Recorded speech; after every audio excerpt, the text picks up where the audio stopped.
যে দেশ এবং ইসলামের প্রশ্নে আমরা কারো চেহারার দিকে তাকিয়ে কথা বলতে পারবো না। দেশ এবং ইসলামের প্রশ্নে আমাদেরকে শক্ত অবস্থান গ্রহণ করতে হলে হেফাজতে ইসলাম ইনশাআল্লাহ সেক্ষেত্রে বিন্দুমাত্র কুণ্ঠিত হবে না। এর যে লক্ষ্য সেটা হলো বাংলাদেশের প্রতিনিধিত্বশীল সকল মহলের মতামতকে সামনে রেখে হেফাজতে ইসলাম তার কর্মপরিকল্পনা নির্ধারণ করবে।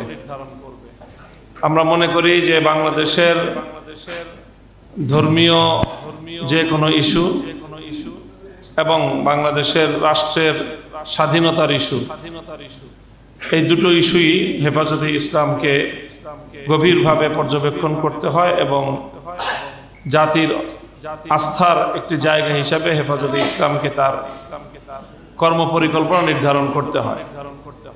হেফাজতে ইসলাম বাংলাদেশ সর্বপ্রথম এই মানবাধিকার কমিশন বিষয়ক এই কার্যক্রমের তীব্র ভাষায় প্রতিবাদ জানিয়েছে। হেফাজতে ইসলাম এই বিষয়ে তার তীব্র প্রতিক্রিয়া ব্যক্ত করার পর সরকারের পক্ষ থেকে বেশ অনেকগুলো উদ্যোগ নেওয়া হয়েছে এই বিষয়ে আলোচনা করার জন্য। সর্বশেষ হেফাজতে ইসলামের শীর্ষ নেতৃবৃন্দের একটি প্রতিনিধি দলকে আমন্ত্রণ জানিয়ে মাননীয় প্রধান উপদেষ্টা এই বিষয়ে হেফাজতে ইসলামের সাথে এবং আলেম ওলামাদের সাথে কথা বলেছেন। সেখানে হেফাজতে ইসলাম বাংলাদেশের সম্মানিত সিনিয়র নায়েবে আমির, হাটহাজারী মাদ্রাসার সম্মানিত মহাপরিচালক আল্লামা খলিল আহমদ কুরাইশির নেতৃত্বে হেফাজতে ইসলাম বাংলাদেশের মহাসচিব আল্লামা সাজিদুর রহমান সহ শক্তিশালী এবং শীর্ষ নেতৃবৃন্দ উপস্থিত ছিলেন। অনেক আলোচনা হয়েছে।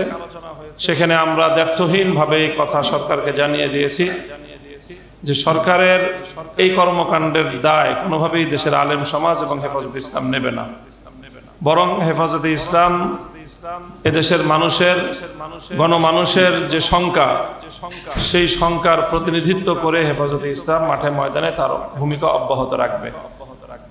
আমরা সেক্ষেত্রে সরকারকে সুস্পষ্ট ভাষায় আমাদের পরামর্শ এবং মতামত জানিয়ে দিয়েছি যে দেশের সকল অংশীজন, বিশেষ করে রাজনৈতিক বড় বড় যে পক্ষগুলো রয়েছে তাদের সকলকে ঐক্যবদ্ধ করে সকলের সাথে খোলামেলা ওপেনলি ডিসকাশনের মাধ্যমে সরকারের এই ক্ষেত্রে দৃষ্টিভঙ্গি এবং সরকারের ভূমিকা এই উভয়টি জাতির সামনে খোলাসা করতে হবে। এরপরে সকলে সম্মিলিত যে সিদ্ধান্ত হেফাজতে ইসলাম সেই সিদ্ধান্তকে স্বাগত জানাবে। এটাই হলো এই পর্যন্ত হেফাজতে ইসলাম বাংলাদেশের গৃহীত নীতি এবং হেফাজতের দৃষ্টিভঙ্গি। আজকের এই গোল টেবিলের মাধ্যমে আরো কিছু মতামত হেফাজতের সামনে আসলো এবং আমরা আশা করছি যে হেফাজতে ইসলাম বাংলাদেশের নেতৃবৃন্দ এই বিষয়ে তাদের পরবর্তী পদক্ষেপ গ্রহণ করার জন্য আজকের এই মতামতকেও গুরুত্বপূর্ণ নিয়ামক হিসাবে তারা এটাকে গণ্য করবেন।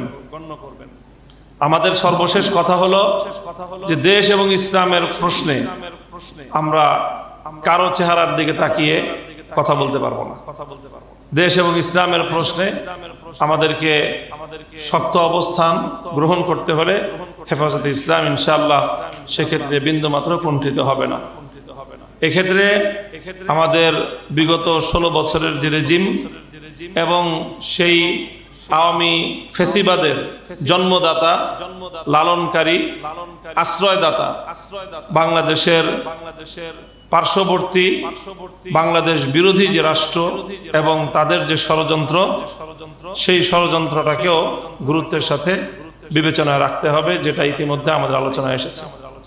সেই সাথে বাংলাদেশের ভিতরে বসে এখনো যারা সেই পুরনো রেজিমের প্রতিনিধিত্ব করছে, বিশেষ করে মিডিয়া জগতে, এবং গোটা বাংলাদেশকে অস্থিতিশীল করবার জন্য নানা ধরনের উস্কানি দিয়ে বিভিন্নভাবে বর্তমান অন্তর্বর্তীকালীন সরকার এবং রাষ্ট্র ব্যবস্থাকে অকার্যকর করার যে অব্যাহত প্রচেষ্টা যারা চালিয়ে যাচ্ছে, এই সংশ্লিষ্ট বিষয়ে তাদের অতি উৎসাহ, এটাও আমাদের একটা আরেকটি উদ্বেগের নতুন মাত্রা। কাজে এই তিনটি বিষয়কে সমন্বয় করেই ইনশাআল্লাহ আগামীর দিনে আমরা সকলে সম্মিলিত কোনো পদক্ষেপ গ্রহণ করতে পারবো। আল্লাহ পাক বাংলাদেশকে রক্ষা করুন, বাংলাদেশের জাতি এবং এদেশের ইসলামী ঐতিহ্য রক্ষা পাক। ও আখিরু দাওয়ানা আলহামদুলিল্লাহি রাব্বিল আলামিন।